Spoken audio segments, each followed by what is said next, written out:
So, greetings everyone who are watching this video. And before I talk, I would like to remember our teacher, Khenpo Sonam Tsewang, and all the teachers from the Five traditions.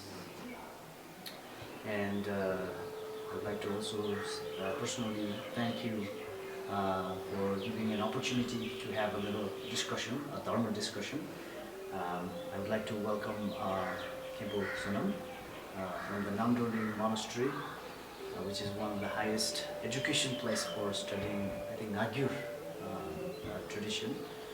And so it's such an honor to have this small conversation with you. And the main intention to have this conversation was, especially whenever we travel in different places, thinking about making life easier.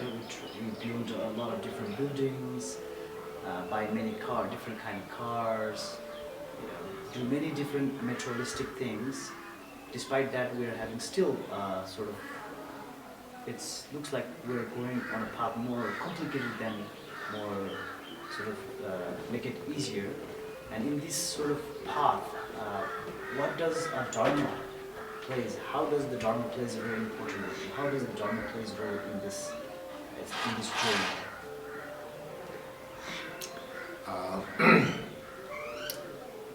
Greetings to everybody, and it's my honor to kind of appear here, like for a small discussion with you, and I think it's a nice way of reaching out to people in terms of, like, what should be the purpose of our life, and how kind of materialism or material prosperity kind of like how they are related to our life and how they are important, but also to know like the challenges of kind of like going too much, obsessed with material prosperity, and then in that process like forgetting our like spiritual needs. So I think like the question that you just posed is like quite relevant, because normally if you look at the past Eastern culture, if you look at, I think there is a way of the Indians putting the four purposes of life, and out of the four purposes of life, two are very much related to this world, and two is very much related to the next world.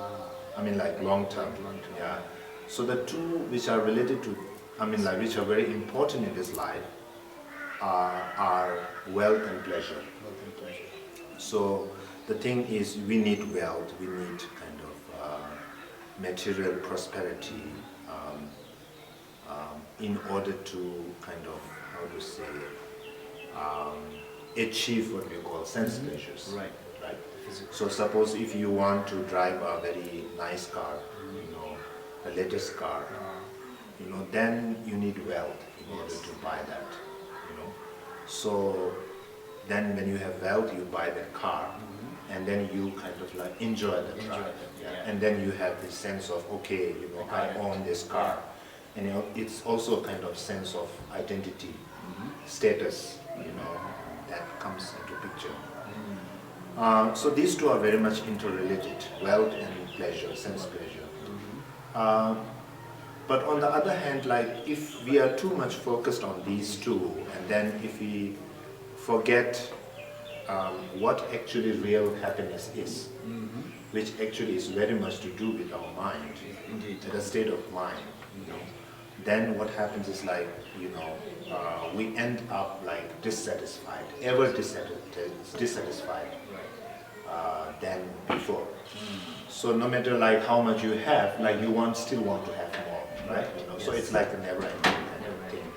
So for that, two things are important, like the other two purposes comes into picture, right. And that is Dharma and liberation. Liberation, yeah, Dharma and liberation. Yeah. So especially, what does the how does one can apply Dharma, especially when we are surrounded with all this sort of because as you have traveled and I have traveled, whenever you go to like some cities, like everywhere around you is like comfort, like buy bag, buy this and that, and so especially when you are surrounded with this sort of like this tool which is physical in the sense, when you are surrounded to sort of pulled towards like that. kind of a sort of they are telling you to do this, and you're surrounded with this two physical and sense. How does we, in that sort of circumstance, apply this Dharma and the liberation? How can we invite? What do we? I think this is a very good question. The thing is, like from our own life experience, we can just kind of we can take the example from our own experiences life. So, like for example, definitely, like as a human being, we need to survive. In order to survive, we need basic necessities, right? We need like enough food to eat and clothes to wear and a roof over head and so forth, and also other necessities, which are actually kind of needed in order to survive. But then the thing is like the nature of wealth and pleasure is such that it has when it reaches a certain limit, like wealth, for example, if you have so much, if you have so much, then after that, no matter how much you acquire, it doesn't give you that excitement and pleasure, and that excitement. That excitement is not just kind of like unlimited. It just kind of, it will be a very temporary thing. Like for example, if you have a million, like if you have $1 million rupees or dollar in terms of dollar, then after that, if you want to increase it to like 1 billion, you manage to do that, and then there's some sense of excitement, some sense of kind of like satisfaction in there. But that satisfaction is very much dependent on that. And that satisfaction is very short-lived. The thing is like, then after you have reached that goal, you want to increase it more. You want to increase it more. But then, even if you achieve that, the excitement and the pleasure that you derive is very limited and short-lived. So therefore, like, it becomes like, you become habituated by it. And it's like, you look for excitement, you achieve some excitement, then after that it's over. Then it's like some sense of empty voidness, feeling of voidness is there. I think they talk about drinking a salt water, something like that. It's the example or a metaphor given for sense pleasures. So no matter how much you drink, salt, you'll never get satisfied. But you have to drink more and more. So it's like that. So especially on this, what would be, I think, do we search some place for sort of liberation? Do we search for some Dharma? Or does the Dharma come to you? Or the liberation comes to you? Especially, how does one go to the beyond of this sense pleasure and maybe invite this Dharma and the liberation? So as I was telling you, the satisfaction, the temporary satisfaction that you get through wealth and pleasure, what happens is like we all yearn for happiness, a long-lasting happiness, which is kind of stable, right? So in order to do that, definitely we need to really understand how our mind works. Because the thing, at the end of the day, satisfaction, dissatisfaction, excitement, and then long-lasting happiness, and all these are states of the mind, right? Indeed. So you can take the example of, for example, when you talk about happiness, suppose you are surrounded by wealth, you have everything you can ask for, and then even then, in the midst of all this material abundance, then you can still be kind of have dissatisfaction. You can still kind of go through pain, emotional pain, because of some other reasons, right? So at those moments, you know, what happens is like the wealth can't, the external wealth can't actually help you. And so for that, what we need is Dharma. And that actually, and dissatisfaction in life in itself is a very kind of important kind of life.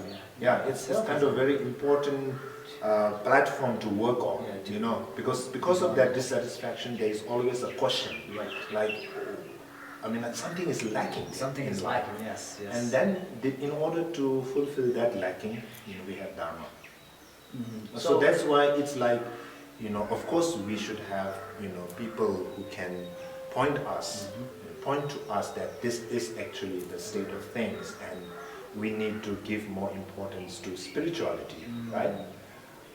It can come in form of, you know, teachings. It can come in form of reminders, some encouragement from your friends, and so on and so forth. Of course, it comes from Dharma sources. But the most important thing is the inquiry.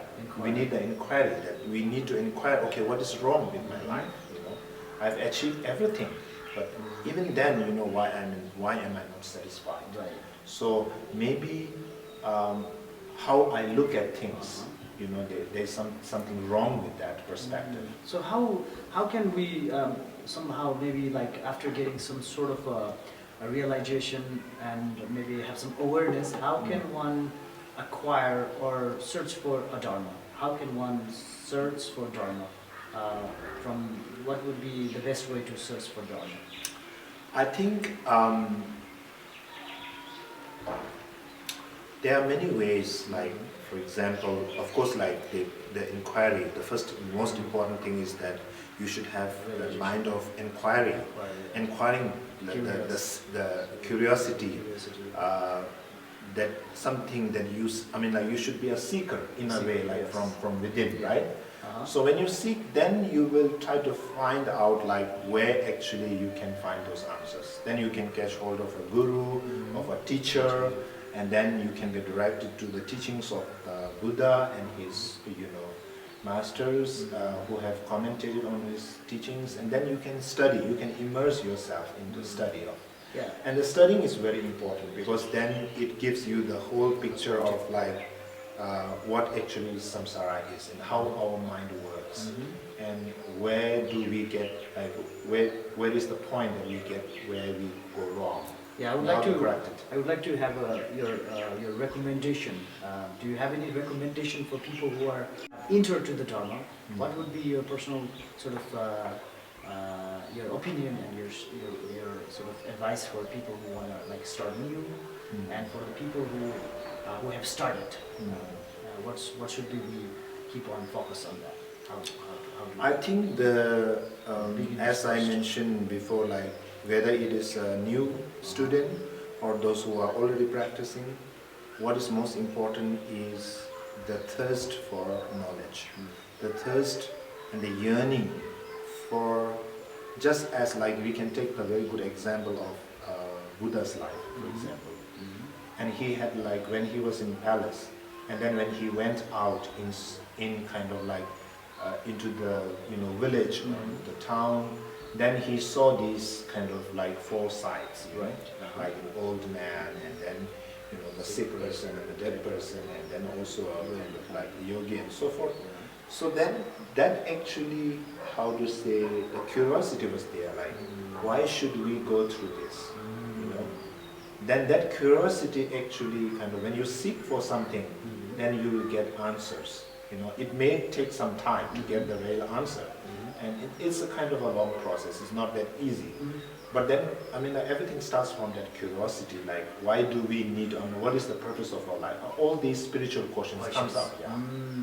Because sometimes I heard about, like, when we have curiosity, we also have a sort of, you know, this curiosity of maybe desire curiosity, or wanting to, how do people, like, there's, in English, there's saying like curiosity kills cat, something like that. Like, what kind of curiosity do we need, like, to mostly, like... I think, like, it actually starts with curiosity, and especially when you ask these big questions, like, what's the purpose of our life? Why we are here? Why do we exist in this way? Why not in another way? like that. When these questions comes up, then these are the questions, are fundamental questions, very basic questions, and you can't really get the answers right away. Right. And so for that you need kind of lot of like contemplation. you need to study, you need investigation, you need advice, you need kind of like reminders, you need inspiration. All these things kind of like comes up. So people who have already entered the Dharma, what would be your personal suggestion? I think those who have entered the Dharma, because the thing is, the goal of the practice of Dharma is not just kind of achieving comfort in this life. I mean, like satisfaction in this life. It's kind of much more than that. The goal of the Dharma is to really know our mind. What is the nature of our mind? Because the thing is, everything kind of depends upon whether we are going through pain, whether we are going through joy, satisfaction, happiness, suffering. Everything is like, how to say, comes from the mind, So if you really know the true nature of the mind, and if you really know that there is this potential in us to kind of like achieve a state where we can actually kind of like where we can achieve the lasting happiness and peace, and if you have that, how to say, develop that kind of confidence, and that confidence actually comes not only through kind of like just thinking for yourself, but it also comes through kind of listening to the teachers, what they teach, and contemplation, of course meditation, all these comes into picture. So I think like until and unless, I mean like it's a kind of long-term project. Long-term project. Yeah. But then it doesn't mean that the benefits kind of like only come when you reach the goal. As you go along the path, you get the benefits. Yeah. There was a thing I was contemplating yesterday about, as a Buddha was, I don't know if it was said exactly by Buddha, but it was something about happiness is not the destination, but it's the path. Exactly. So as we go, it's like the path itself, the journey itself is the destination. The journey itself is. So it's like as you go along the path, as you train your mind, then you can see the glimpses. You can see the glimpses on the way, and that actually will inspire you to even kind of like work harder. Yeah. Wow. This is well. I hope through this video, we had come to sort of discuss some of the points, the key points that might be helpful for many people. And I personally want to also thank you so much for giving an opportunity to have a little discussion, a Dharma discussion, and hopefully maybe we can also do it in the future. Definitely. I think in this today's world, when the world has become so small through technology, like internet is a kind of like a very big medium. It is. And as you can see, like over the past few kind of months, because of this pandemic, what happens is like, I heard that they have found this data that almost half of the population of the earth, on this earth, human population, have kind of like, used this online platform in some way or other. Whether it be kind of teaching, whether it be instructing, whether you are kind of like watching a show or whatever, right? So it's a very powerful medium, and I think this is a new reality of the 21st century. And then, of course, it's a very good way to kind of like discuss these important questions in our life, which is very much relevant to us. And then, through this discussion, it is just kind of like, a seed, like that, so that people can, through this conversation, people can, how to say, it can inspire, encourage people to ask these fundamental questions, basic questions, because it's really kind of matters. Indeed, as I understand, if I'm not wrong, that Buddhism itself is a kind of a path of experiment. Asking questions and doing a research. It's not just like following somebody blindly. Yeah, exactly. So it is such an honor to have this little discussion of the Dharma, so that it's also like sending some energy, sending some frequency through the technology. So some positive. Yeah, some positive. Yeah. And so I would like to say thank you. Welcome. And would you mind maybe doing some chanting of this, what do you call? Jansu Sensu Rinpoche. Jansu Sensu Rinpoche, Magye Bana Kegyuchi, Keva Nyamba Mebaya, Kone Bondo Pewa Shu. Maybe you can also translate that. This concluding dedication prayer is that may the sublime and precious bodhicitta, may it arise where it has not come to be, and where it has arisen, may it never diminish but flourish ever more and more. So that's the essence of this chanting. And then I hope that this small effort actually benefits as many people as possible, and then we can kind of again come in our next episode. Yes. Thank you so much, Thank everyone, you. and have a wonderful time. Thank you.